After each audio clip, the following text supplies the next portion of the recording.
It's time now for our 2020 Republican primary election debate. Brought to you as a public service on News Talk 730 AM by Highlands Radio Group, helping you become an educated voter concerning the views and positions of your local candidates. Now, here's Highlands Radio Group News Director, Barry Foster. Thank you very much, Jay Clark. We are now going into the throes of the final candidates debate that we've had. We have 5 different candidates debates. We started with District 55 for the Florida House, went to the Highlands County Clerk of the Courts, then 3 Highlands County Commission candidate races. The final one will be District number 5 with Chris Campbell, Greg Harris, and Vicki Pontius in the studios. Good morning, guys. Good morning. Good to have you with us. We appreciate you so much. Sorry, everybody else got donuts. You have to speak to Jay about that. He would be the guy that would be the donut man. We're going to start with opening statements and launch into questions. Opening statements, closing statements will give you about 2 minutes, and we'll give you 2 minutes to answer any of the questions that we have here. We're going to try to go in rotating order so everybody gets a chance to be first and everybody gets a chance to be last, okay? So without further ado, let me start with opening statements, and that will, I guess we'll start on the right-hand side, and Greg will start with you. Thank you, Barry. I appreciate you having us this morning. I am running for re-election for County Commission District 5. I am a native Floridian. I've lived in Sebring for 35 years. I'm a graduate of the University of Michigan. I came to Highlands County in 1985 with my father to develop and operate the Country Club of Sebring. And I did that for 16 years. I've served as the District 5 County Commissioner since 2010, and I'm certified as a County Commissioner and Advanced County Commissioner by the Florida Association of Counties. I've served as the President and CEO of the Greater Sebring Chamber of Commerce and served as the President and CEO of the Highlands County Family YMCA. Presently, I serve on the Florida Heartland Region of Opportunity Board, Heartland Regional Transportation Planning Organization, the Historic Preservation Commission, the Hospital District Board, and the Public Safety Coordinating Committee. Since being elected in 2010, we have prioritized the items and projects that are most important. And to this day, we still have priority lists that we give to our county administrator and our county attorney, and we review them every 2 weeks. Since being on the board, we built the law enforcement building. We continue to ask the tough questions and hold people accountable. We brought the county attorney in-house and most recently moved the county attorney under the supervision of our county administrator. We brought economic development under county management, and that's paid huge dividends. We merged fire services into a volunteer paid system. We changed the way the budget process works by striving to live within our means, and we are more transparent, more social media savvy, and more informative. I've been married to my wife Janet, a 4th grade teacher at Fred Wild Elementary for 37 years, and together we have 2 amazing daughters and 2 unbelievable granddaughters, Camden and Harris. A few of my priorities are to establish a county road program, encourage the MCOR route through Highlands County, build the reserves to 3.5 months, and finish phase 2 of the Parkway. Thank you very much, Greg. Appreciate that. And we'll go next to Chris Campbell. Chris? Thank you, Barry. My name is Chris Campbell, and I'm running for Highlands County Commissioner in District 5. Full disclosure, I'm in no way related to the Campbell Soup Company. My parents moved to Florida when I was 3 years old. Florida's been home to me for over 40 years. I've lived in Highlands County now for over 11 years. I'm married to my beautiful wife, Linda. In a couple of weeks, we'll celebrate our 23rd wedding anniversary. Linda's a 2nd grade teacher at Lake Placid Elementary School. We have 2 boys, Clayton and Cody. Clayton will be a freshman in high school this year, and Cody will start middle school. My kids have grown up in the Highlands County public school system. I graduated from Florida State University with a Bachelor's of Science degree in Entrepreneurship and Small Business Management. I am a small business owner. I've owned my own insurance agency now for over 19 years. I've been involved in this community since we moved here over a decade ago. I've been a mentor to elementary school kids through the Big Brother, Big Sister organization. I've coached flag football, participated in PTO meetings, donated to several charities and programs throughout the county. As a county commissioner, my top priorities are attracting new industries to Highlands County, working on our county budget, expanding vocational and technical jobs, and improving our roads and infrastructure. Some of the things I support are our ag community. That's still the heart of the heartland here. Support our law enforcement and first responders. I'm a 14-year business member of the Florida Sheriff's Association. I support our educators and our veterans. My grandfather was a World War II Purple Heart recipient. Thank you. Okay, Chris, thank you very much. And Let us turn now to Vicki Pontius. Vicki?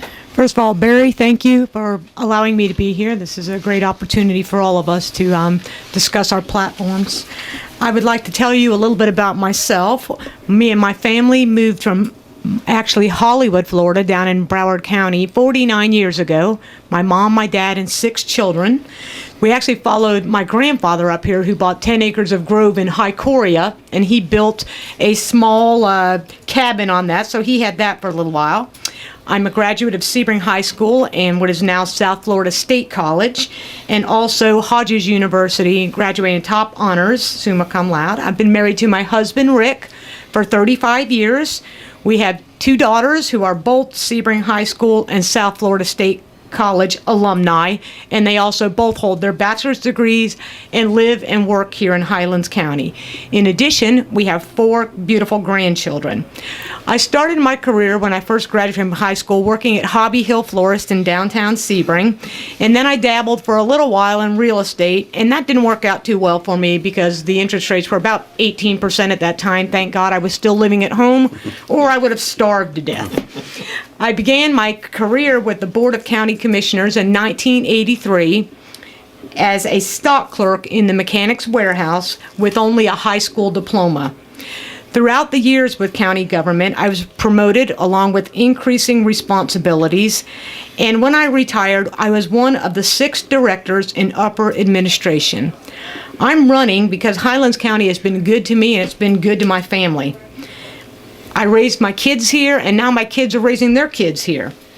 We live here, we work here, and our grandchildren are being raised here as well. This is my home and my community. Thank you.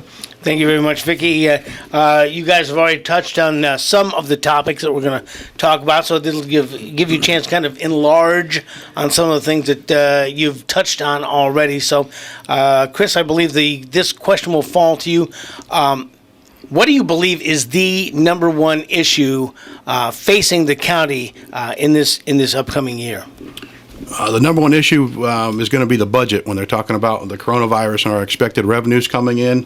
One of the current things we have on the issue that might still be in play when the new year is a sanitation issue. That's under, I guess they're trying to get out of their contract, so if they try to do that, we have to do something there. But as far as the overall number one impact will be on the upcoming budget for next year, because we know that's going to be significantly less than what we had this year. Okay, Vicki, let me ask you the same question. What do you think is the number one issue that's going to be facing the county in the upcoming fiscal year? The top priority of the Board of County Commissioners at any time is administering the budget that's prepared. This year we have a unique situation and set of circumstances with the pandemic going on, and that is going to leach into subsequent years as far as that goes. So handling the budget, living within our means and living within our tax dollars that we have are going to be the biggest issues that we face in the upcoming year. Okay, and Greg, let me ask you the same question. What do you think is going to be the number one issue facing the county in the upcoming fiscal year? Well, and again, it is the budget. That is the most important thing that we do. And as you know, our budget has to be balanced by statute. And, not only balancing the budget, but my goal is to build up the reserves to get at least 3 to 3.5 months of reserves in the bank. And then once we do that, we can start lowering those taxes. Government accounting asks us to do that. We're getting closer to that. Even since our last meeting, our budget has gone down from 161 million projected to 159 million. So we're making strides even as we speak. So budget is a key. Okay, Greg, thanks a lot. Vicki, this will come to you then. Revenues in the whole, I guess, will be dwindling over the next while. How will you deal with budget shortfalls? Again, holding a line on expenditures is going to have to be key as far as that goes. We do have decreasing revenues, property tax values, and things like that. We are a little bit lagging behind with our coastal communities, but we will be feeling the repercussions of that in the upcoming year in this actual term that these new county commissioners are coming into. Holding a line on expenditures and keep looking for creative ways to make smaller government is going to be key. Okay, and Greg, let me ask you that same question. Revenues on the whole will be dwindling, absent maybe property valuation, but they are going to be dwindling over the next year. How will you deal with these budget shortfalls here? Well, just like was mentioned, we have to shrink government. You do that through, putting a freeze on maybe future hiring personnel. Put a freeze on purchases, which we've done. We usually do the last 3 months of a budget cycle anyway. But just watching all of those, we only have about $20 million we control as a board of this $159 million budget. So we go line by line with the departments to make sure that they're not spending anything that they shouldn't be spending. So we continue to do that. Look at other ways that we can raise revenue. I mean, one of the things that we've done recently, where we started to sell a lot of the property that the county gets back through tax deeds. And we've raised well over $1 million doing that. So finding creative ways to increase revenue by holding the line on spending will be beneficial. And Chris, let me ask you the same question. Revenues on the whole are going to be dwindling, so how do you deal with the budget shortfalls? Yeah, the budget shortfall, that's something you need to look at line by line, department by department, and make some tough choices. I'm a big advocate of bringing in new industries to Highlands County to broaden our tax base, because there's only 3 ways you can do it. You got to cut your budget, you got to raise taxes, or broaden your tax base. I think raising taxes should be the last resort. I think that's the easy way out. But we need to find some good news with all the craziness in the world. There's companies that are looking to move their headquarters. They want to go someplace where their local officials and their local police officers will support them and not let the city turn into chaos. So I think we may have some opportunity there to bring some new industries there to Highlands County to broaden our tax base. You're in tune with News Talk 730, WWTK. You can also listen online at AM 730, newstalk730am.com, and find us there on the web. So I think, Greg, this will now fall back to you. What are your priorities for budget cuts or increasing revenue? Have you got priorities for that? Well, again, just watching it line by line, and we do that. For not spending where it's not necessary. We've in the last several years have learned to live within our means. That's been something that this board has worked very, very hard to. If we don't have it, we don't spend it. And we've gotten good at forecasting what those funds should be. We go out to the constitutionals and we have discussions with them and let them know where they need to be as well. So working well with the constitutionals, which we have done, and the rapport that we have with has really, really, really helped in keeping our expenses down.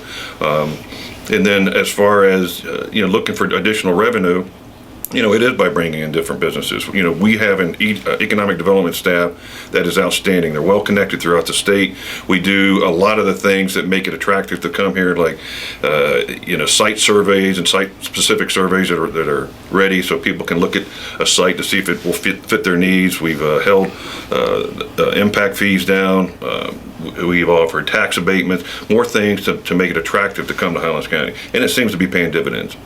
Okay, and Chris, let me ask you, when it comes to your priorities for the budget, what are your priorities for either and or budget cuts and or increasing revenues? Like I mentioned before on the budget cuts, you got to go line by line, department by department, and see where we can save some money. It's a painstaking. It's not a fun thing to do, but it's necessary when you're in a budget shortfall. On revenues, attracting the new businesses, try to get some new industries here that should create some more jobs with higher pay. Another thing that might get some back into our community is this CARES Act that's coming out. Applications should be coming up next week or so. You can apply. That's going to be $18.5 million that'll stay right here or go out to the people and the businesses in Highlands County. So hopefully that gets reinvested here to help bring in some more revenue for the county also. Okay, and Vicki, let me ask you the same question. What are your priorities for budget cuts and or increasing revenues? If you've heard me speak before, I have a little bit different take on this than some of the other ones. I believe that the most important thing coming in right now is this CARES Act. And this CARES Act can get a little bit complicated in the fact that we've already been gifted, I believe, a check for $4.7 million, and we have until September 30th to spend that money, but the remaining 75% is reimbursed. That means that the county's got to front the money first, and then if they've dotted all the I's and crossed all the T's and everything like that, they will get reimbursed for that. So it's absolutely critical to stand up our people who have lost wages and who have lost their business and things like that. So it's CARES Act, which I believe, in my own opinion, from my experience, that the December 31st deadline is going to be kicked back a little bit. So we're actually, the new commission may have more time to weigh in on this, and that is the most important. That is the most important thing to me right now, in addition to the budget for the upcoming year. Okay, Vicki, thank you very much. And we're in tune with News Talk 7:30 a.m. as we talk with candidates for District Number 5. We're going to take a quick commercial break, make the boss happy, and be right back. It is the Barry Foster Show here on a Thursday morning as we do our candidates debates. The last of the candidates debates that we've had here. It's going to be on our Facebook page. It'll be on our webpage. Also live right here on the radio. So our next question, we have candidates for District 5, Chris Campbell, Greg Harris, and Vicki Pontius. So, Chris, I think this next one will fall to you. Are there current county functions that you think could be returned to the private sector? Well, just this week we returned one because the county attorney tendered her resignation Monday evening. So it's my understanding the county now is going to go with using a private sector attorney, at least in the interim, to see how that works out. So that might be a structure that works going forward to save the county money and just use on an as-needed basis. And then as you go through the budget, there may be some other areas that we can take a look at and say, hey, for the residents of Highlands County, can we give them the same level of service and save the county money? So I think going forward, that's an option. Going through the budget, may have some private sector options to help save the county money. Okay, and Vicki, let me ask you the same question. Are there current county functions that you believe could be returned to the private sector? Whenever we have a turnover of the Board of County Commissioners, especially when 3 change, there's always the issue of privatization that comes into mind. Can we privatize janitorial services? Can we privatize road resurfacing? Can we privatize mowing? And they always take a really good look at this, and this has been before the Board of County Commissioners on several occasions. I can tell you that a lot of it, of course, has to do with, can they do it cheaper? The private sector, of course, has to build a profit in as well. So every time that I've been involved in it, it has turned out that government has it's been less expensive for the government to utilize their own staff. However, it's important that the numbers be correct as well. So those are things that I'm sure that we will be looking at in the future as well. It comes up every time. Okay, Greg, let me ask you the same question. Are there current county functions that you think could be turned over to the private sector? At this time, Barry, I don't know of any. Like Vicki says, we have looked at that in depth. We looked at outsourcing the mowing. We looked at outsourcing the janitorial. I mean, there's a ton of buildings that we do janitorial work in, and we just could not get it cheaper than we were doing it ourselves. But we do look at it, and like Vicki says, every cycle we go through it. So. Okay, thank you very much. Let's see, the next question I think will fall to you, Vicki. Although the county commission only has one real employee, which is the county administrator, should the county commission review individual county departments? If so, when and how should that happen? I think they definitely should, and here's my ideas of what I would think would be the best way to do that.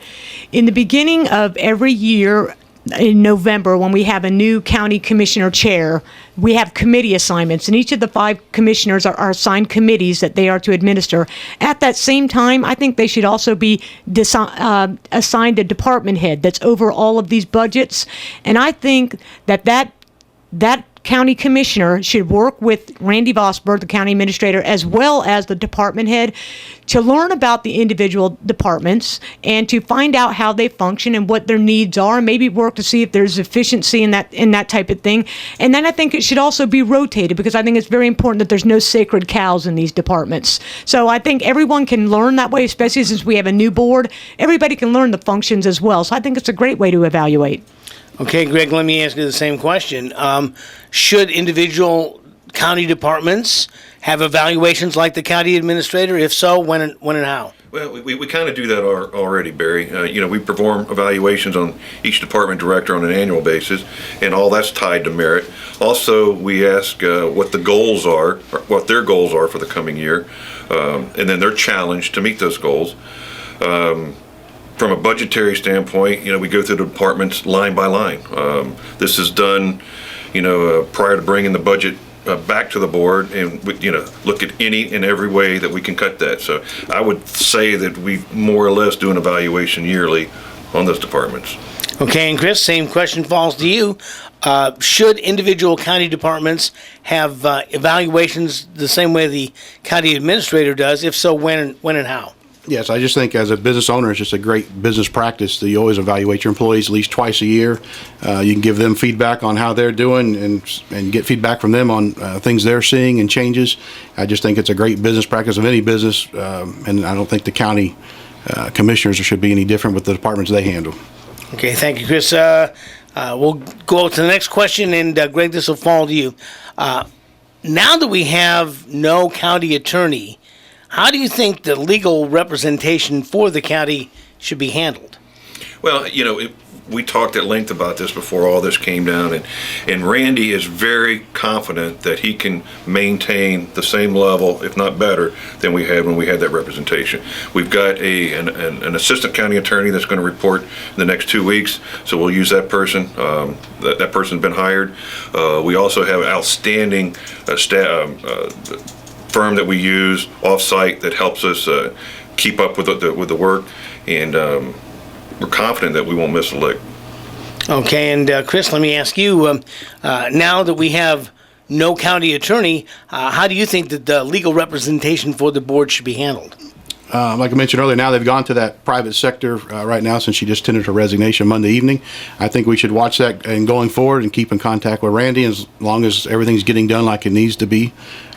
Maybe try the private sector. It might save the county money in the long run. Okay, and Vicki, same question to you. Now that we have no county attorney, how do you think the legal representation for the board should be handled?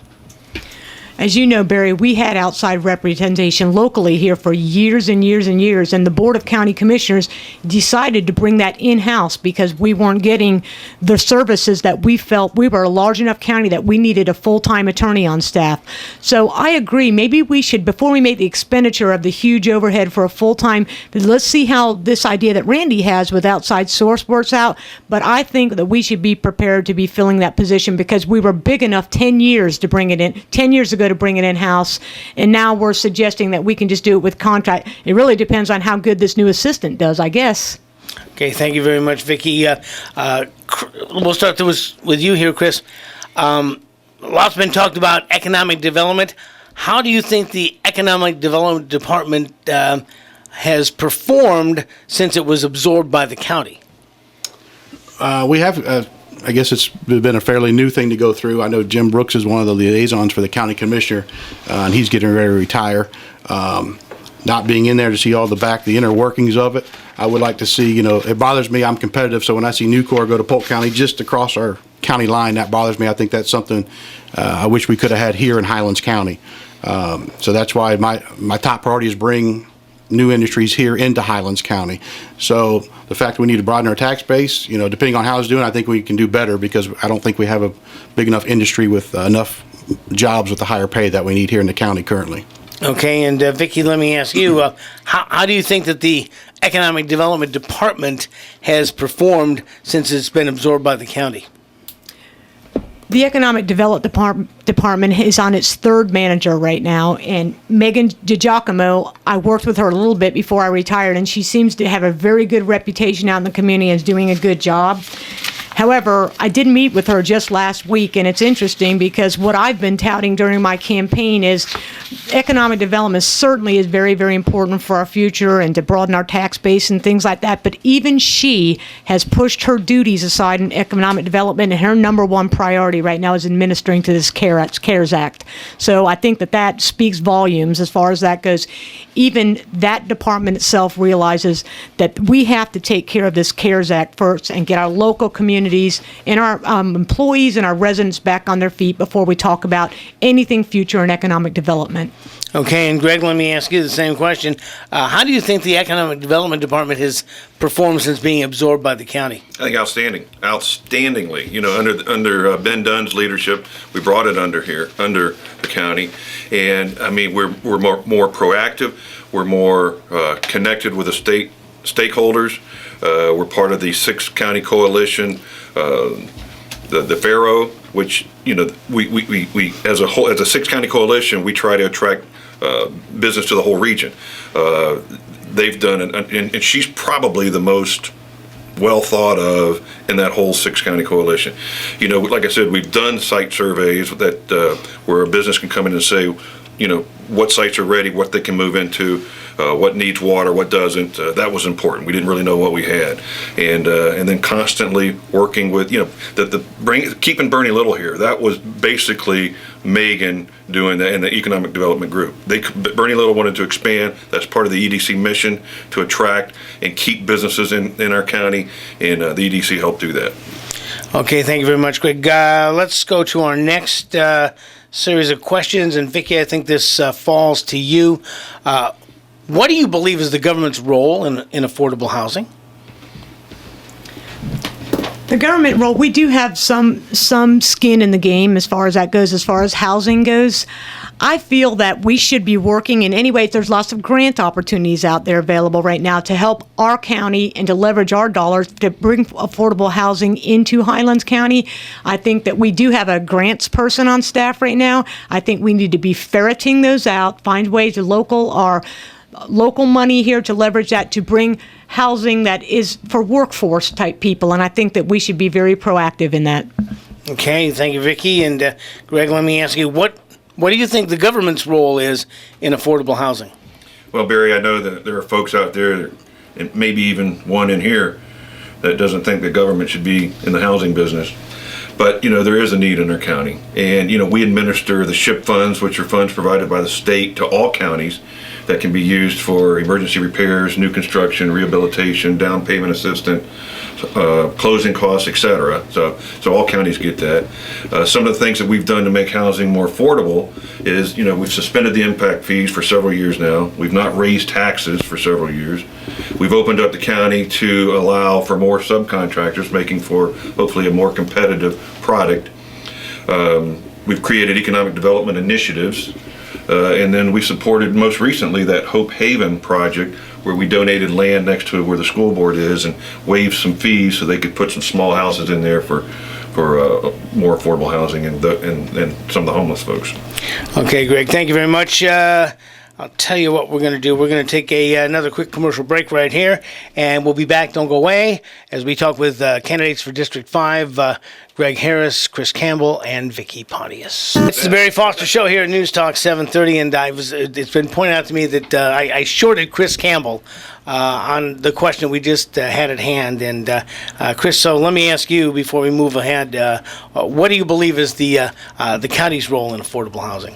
Some of the things that have been mentioned, the county has donated property and stuff for housing to be built. There's some zoning issues sometimes to make sure the proper housing can be built, to have enough units on there to make it worth it. Someone asked me the other day, should the county be building the houses themselves? I said no, because we need $6 million right now. We don't have money to be building the houses. So I think we need to do things to help it make it easier for affordable housing for the private sector to do that. I think if we bring in better jobs here in the county, that'll help with some of the affordable housing issues. If you got a better paying job, you can afford a better home. Okay, Chris, thank you. And again, my apologies for that. So now let's move on to the next series of questions. And Greg, I'll think this will fall to you. How should the county deal with the issues of trash collection and recycling? Well, when we decided to do recycling, the environment was way different. We were being mandated by the state to be up by 2020 to be at 75% of what we take in to be a recyclable. We targeted that. We went to recycling. Recycling was the right thing to do, and a year later the bottom falls out and nobody's buying recyclables anymore. So we suspended recycling a little bit during the pandemic, but then we're finding that too much of the recycling is being contaminated. That's a challenge. It's a big challenge. We've got to find ways to get loads that aren't contaminated. We're also in the midst of a kind of a freeze with our hauler. They wanted an increase, and we decided to say no and hold them to the contract to keep the funds the same. But if they decide not to continue at that rate, then we're going to have to go out either on an emergency basis or put it out for contract or put it out for bid to get a new hauler. Either way, it's going to go up. It's just too expensive to do it. So. Okay, thank you, Greg. And Chris, let me ask you, how should the county deal with the issues of trash collection and recycling here? Yeah, and it's an ongoing issue, like I said, because they want to try to back out of their contract early. So it's something you're going to have to address, either put it out for bid or get somebody else. I think we need to try to work with the state to see, if we can suspend it during the pandemic. Is there a possibility we might be able to suspend the recycling a little bit longer if we're losing money and we're having trouble getting it picked up? Some of it's an education side for the residents of what you can put in the recycle bin, and let everybody know if you keep over contaminating, it's going to cost you in the long run, because we have to pay that. Someone's got to pay that money. If it goes down there and it's too highly contaminated, they got to take it somewhere else and pay to dump it. So it's kind of a multiple pronged issue that needs to be addressed for the county. Okay, and Vicki, let me ask you, how do you feel that the county should deal with the issues of both trash collection and recycling here? I actually was quite proud of the Board of County Commissioners for standing up to the contract. We have a 10-year contract, and they want to default 3 years in, and I was proud of the Board of County Commissioners say, no, I don't think we'll sign up for that. Unfortunately, I don't think the other foot has dropped, and I do feel that any time now we're going to get a default on that contract, which is going to force the new Board of County Commissioners to deal with it. When you put a contract like this, which is huge, out the bid, it takes a very, very long time to get through the bidding process, and there is no doubt about it, the prices are going to go up on it. So unfortunately, I'm proud of the Board of County Commissioners for holding their feet to the fire, but it is going to be up to the new Board of County Commissioners to deal with that, all the ramifications to it, and recycling is at that time as well. Thank you very much, Vicki. Chris, this one fall to you. The county has held the line on property taxes, but in the interim, there have been MSTUs, municipal service taxing units, other kinds of fees suggested. How do you feel about introducing new forms of taxes, assessments, and fees for the county? I'm against it. Just as a thing I'm against is just taxes. To me, that's, like I said, I've repeated over and over, that's just the easy way out. To me, you do everything you could possibly do to meet your budget, live within your means, and you tax the residents as absolute last resort, no matter what type of tax or fees you're imposing on people. Vicki, let me ask you the same thing. Property taxes is one thing, new taxes, assessments, fees is something else. How do you feel about the imposition of those? I'm opposed to that, whether you call it a municipal service taxing unit, a municipal service benefit unit. At the end of the day, it's a three-letter word. It's a tax. And I'm totally opposed to that. I know that we've cut aside a chunk of our general fund, and we've already put in this fire assessment and things like that. And at the end of the day, it is nothing more than a tax, and I would be opposed to it. There's a lot of subdivisions that are also paying special benefits on their tax bill for the subdivision that they live in. At the end of the day, it's just another tax. Okay, Vicki, thank you very much. And Greg, let me ask you the same question. Property taxes are one thing. New assessments, taxes, and fees are something else. How do you feel about the imposition of those? Well, it is a tax, and I don't like increasing taxes. But as a fire assessment, for example, we were about to lose 4 fire districts. The volunteers weren't coming, our volunteerism was dropping, and if we didn't do something, we were going to lose those districts. It also allowed us to spread the equipment around to all of the departments and not just the too few that had the most money. So by merging to a paid and volunteer system, we're getting more coverage, we're getting better equipment, and that had to be paid for. Unfortunately, we didn't have it in our budget, so we tried to spread that over everybody. It is a tax, but I think it's something that, people are appreciative of. It's a service that we need. Okay, great. Thank you. Next series of questions, we'll start with you, Vicki. What do you believe that you can do to be proactive as a Highlands County Commissioner? One of the things that I mentioned earlier is that I have 35 years experience of inside the walls of county government. I know how each department operates, and I can bring that to the table. I have a lot of experience that I know. I have never been a county commissioner before, but I know how that item is packaged up before it goes before the county commissioners. I know who to call, who to contact, what entities is in charge of it.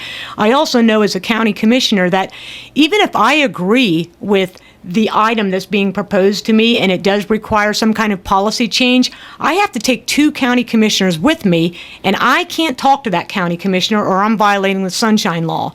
So I understand what the role is as far as policy change, and I bring that 35 years of in-house experience to me. I know who to go to, I know who the contacts are, and I know how to get the information. So I think I can fast track any item that the citizens of Highlands County have as a concern.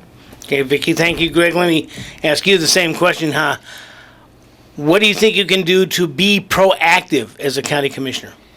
Well, you have to be involved. You have to be available. Do what you say you're going to do. Listen to your citizens. Reach out to other counties if you need to for, how they do things. If there are issues that you're having difficulty with, engage with the local businesses. Be out in the community and be visible. Okay, and Chris, let me ask you, what do you think you can do to be proactive as a county commissioner? As a new county commissioner, being proactive is being available to your staff that works there, being available to the residents, to get their feedback. And like I said, my top priority is new industry, so I would reach out to Jim Brooks, who I said is going to be retiring, and he's the liaison with the economic development team. So that's a big interest to me, is to go there and see how they're doing, how they work, and what we could do to help attract new businesses to Highlands County.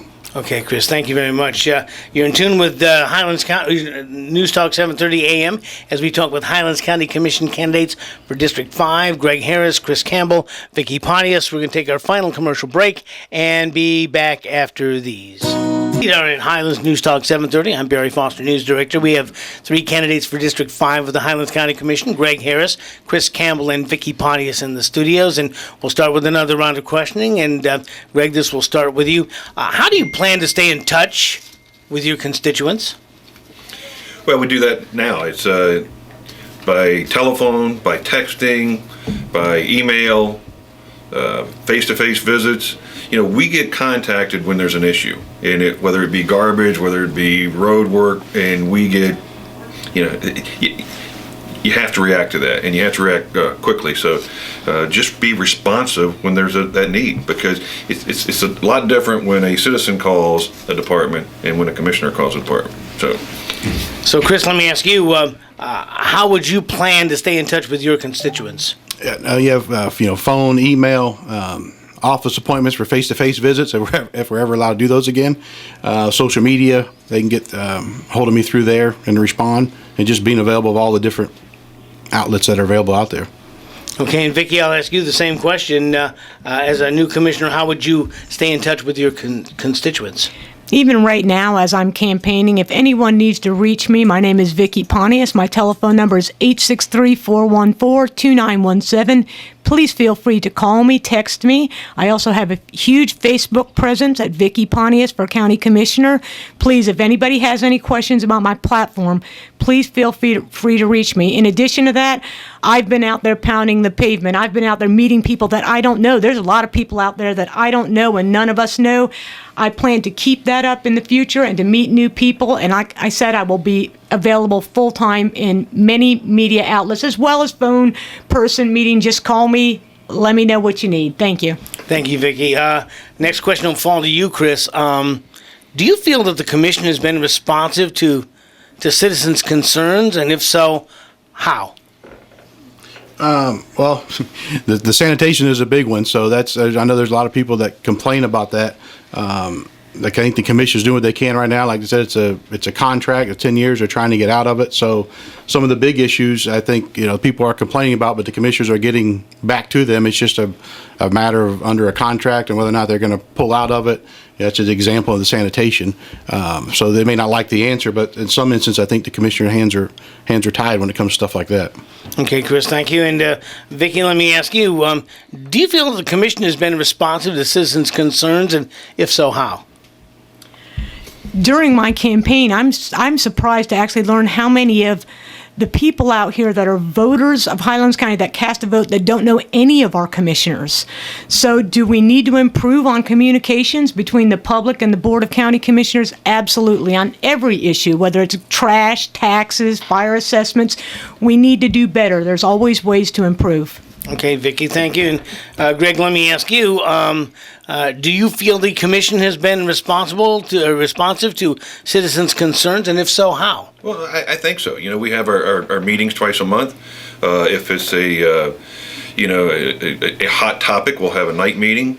We're more accessible. We're more transparent.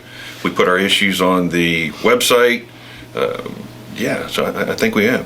Okay, Greg, thank you. And this next question, Vicki, will fall to you. And can you contrast the differences between you and your opponents in this race for District 5? Yes. First of all, my biggest belief that I have is in term limits. And I'll tell you, I have something to back that besides the President of the United States only gets 2 terms. In my experience with the Highlands County Board of County Commissioners for 35 years, I've seen several commissioners that go just one term too long. Mr. Harris has had 10 years to make his mark. That's 2.5 years. He's had 10 years. It's time for a change. As far as my contrast to Chris Campbell, I actually agree with him that a fresh set of eyes that's needed. But I agree, but he doesn't have any knowledge when it comes to the basic items that go before the Board of County Commissioners. And I'll just give you some things that come all the time. I've got a stop sign down, the traffic signal's on flash, I've got an alligator in my pool. I need a street light at the end of the road because the kids are in the dark at the bus stop. These are very basic questions that come to the Board of County Commissioners in addition to all of the budgetary questions. Greg Harris is correct. It takes 2 to 4 years to learn those types of things. I know those things already. I know who to contact. I know how to get cut through the red tape to get this government moving, and I have that with my 35 years of background experience with government. Thank you, Vicki. Greg, let me ask you, can you contrast the differences between you and your opponents? Yeah, hands down, it's my 10 years of experience as a commissioner. There is no substitute for real experience. And like Vicki says, according to the Florida Association of Counties, it does take 2 to 4 years, I will tell you. Even though we've got, Arlene's in her second year, I think she'll tell you that she's still got some work to do. I've made the relationships that are necessary to help with the budget, with the constitutional. I've made the relationships with staff already. I can hit the ground running, and I'm doing so right now.